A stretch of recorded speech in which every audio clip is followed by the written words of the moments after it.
ఇవాళ మిర్చి యార్డ్లో వచ్చి మరి మిర్చి రైతులందరినీ కూడా కలవడానికి ఇక్కడికి రావడం జరిగింది.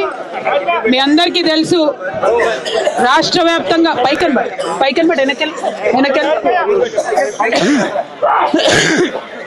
రాష్ట్ర వ్యాప్తంగా మిర్చి పండించే రైతులందరూ కూడా ధర తగ్గిపోయి ఇబ్బంది పడుతున్నారు. ఆ మాట మీ అందరికీ తెలిసిందే. అయితే ఆంధ్రప్రదేశ్లో కూడా ఆంధ్రప్రదేశ్లో కూడా మిర్చి రైతులు ఇబ్బంది పడితే మరి అక్కడ సీఎం చంద్రబాబు నాయుడు గారు ఉన్నాడు.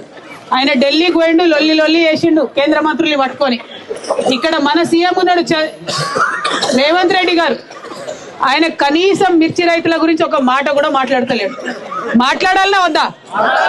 న్యాయమా కాదా? మనం ఏమైనా గొంతెమ్మ కోరికలు అడుగుతున్నామా? కొండ మీద కోతిని తెమ్మంటున్నామా? ఏమడుగుతున్నాం? మద్దతు ధరనే అడుగుతున్నాం. పోయిన సంవత్సరం 25,000 అమ్మింది, ఈసారి 11,000 పడిపోయిన పరిస్థితి ఉన్నది. దీన్ని సరి చేయాల్సినటువంటి అవసరం ఉన్నది. నేను కే సముద్రం మిర్చి యార్డ్ నుండి ముఖ్యమంత్రి గారిని డిమాండ్ చేస్తా ఉన్నాను. ఖచ్చితంగా మీరు ఢిల్లీకి పోతారా, మోడీ గారు కాలు పట్టుకుంటారా, ఏం చేస్తారో మాకు సంబంధం లేదు, కానీ ఖచ్చితంగా మద్దతు ధర కావాల్సిందే. 25,000 లేని గిట్టుబాటు అయ్యే పరిస్థితి లేదు. ఇప్పటిదాకా రైతులందరితో మాట్లాడుతుంటే వాళ్ళు చెప్పింది అదే. 1 ఎకరం మిర్చి పంట సాగు చేయాలంటే 2 లక్షల రూపాయలు అవుతుంది. కనీసం మిర్చి పంట తెంపాలంటే కూడా, ఖాతాకొచ్చింది తెంపాలంటే కూడా కిలో 15 రూపాయలు పట్టుకున్నా కూడా 40-50 వేలు మినిమం అయ్యేటటువంటి పరిస్థితి ఉన్నది. మరి అటువంటి పరిస్థితులలో మన గిట్టుబాటు కాని ధరకు అమ్ముడైతే చాలా ఇబ్బందికరంగా ఉంటది. కాబట్టి ప్రభుత్వం తక్షణమే చర్యలు తీసుకోవాలని చెప్పి నేను కోరుతా ఉన్నాను. ఇవాళ మీకు తెలుసు ఇక్కడ చాలా మంది మీరు ఇక్కడ లోకల్లోనే ఉన్నారు.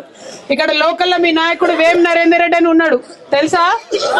మరి ఆయన మొత్తం పొద్దుగాల నుండి సాయంత్రం దాకా ముఖ్యమంత్రి చుట్టూ తిరుగుతుంటాడు. అన్ని ఫోటోలలో ఏ ఫోటోలు చూసినా ఆయనే కనబడుతుంటాడు. ఎంత అనుబంధం అంటే వాళ్ళది. ఓటుకు నోటు కేసులో కూడా A1, A2, A3 మీ కే సముద్రం పేరు మొత్తం జెండా ఎగురుతుంది అంటట. అవునా కాదా? అయినా మన కే సముద్రం మిర్చి రైతుల కష్టం చెప్పడానికి వేం నరేందర్ రెడ్డికి 1 నిమిషం దొరుకుతలేదా? మీరు ఆ విషయం ఆలోచించాలి. నేనేమంటున్నా అంటే ఇవాళ మనం మిర్చి రైతులం ఇక్కడ ఇబ్బంది పడుతున్నాం, పసుపు రైతులు ఇబ్బంది పడుతున్నాం. గా టనల్ల ముఖ్యమంత్రి సొంత జిల్లాల గా టనల్ కూలిపోయి ఇరిగేషన్ ప్రాజెక్ట్ చేయరాక వీళ్లకు 8 మంది కూలీలు ఇరుక్కపోయి ఉన్నారు. అక్కడ వాళ్ళు ఇబ్బంది పడుతున్నారు. ఇవేమి చూడకుండా ఏం చేస్తుండ్రు ముఖ్యమంత్రి గారు? ఎలక్షన్ ప్రచారానికి పోయిండట నిజామాబాద్ కు.